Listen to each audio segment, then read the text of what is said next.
Alright, so episode 10, Footsteps of the Nightmare, gets real deep into that creepy nightmare of St. Petersburg deal that's been messing with Harold Lucraft, the android sidekick. It's all about his past with folks like Sozin and Daria Chernov, and we see it through this intense brain dive where Eki Kahida's digging through his jumbled up memories.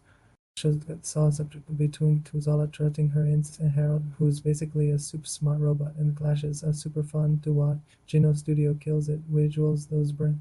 Dive scenes are wild, with neon colors and glitchy effects that make you feel like you're stuck in Harold's head.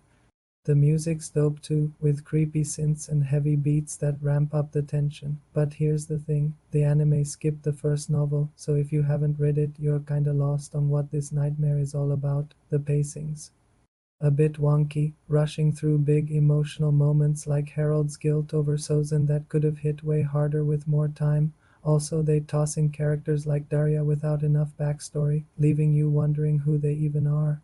Still, the episode keeps you locked in with Harold's subtle emotions and Ekika's stubborn grit, even if the story feels like it's missing some pieces. Rating 7/10.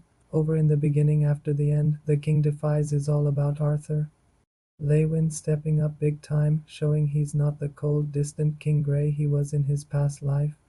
The episode mixes heartfelt family moments with some intense action as Arthur faces threats that challenge his determination to protect his parents and little sister Ellie. Pulled from the Tapas web novel, the story leans hard into Arthur's bond with his family, especially Ellie, and those scenes are straight up heartwarming, making all the magic and sword fights feel super grounded. The voice acting is awesome, especially Arthur's, nailing his mix of regret and resolve.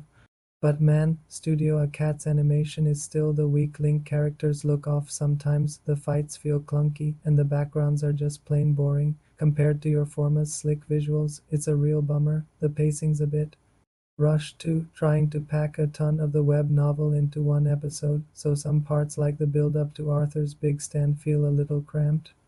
Still, the story's clear and pulls you in, whether you're new to the series or a long-time fan, with Arthur's defiance driving the whole thing forward.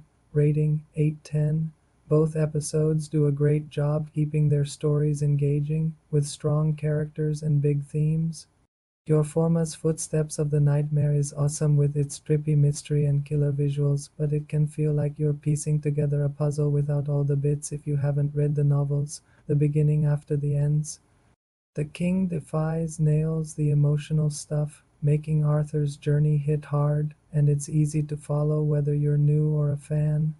Its animation keeps worse with those clunky visuals just to match the story's vibe, especially next to your Forma's sharp production. Still, TBATE edges out a bit with its tighter storytelling and heartfelt moments. Both shows are all about standing up for what matters, whether it's duty or family, and they're definitely worth checking out even with their hiccups. Your Forma's got that bold, brainy vibe, while TBATE wins with heart and clarity.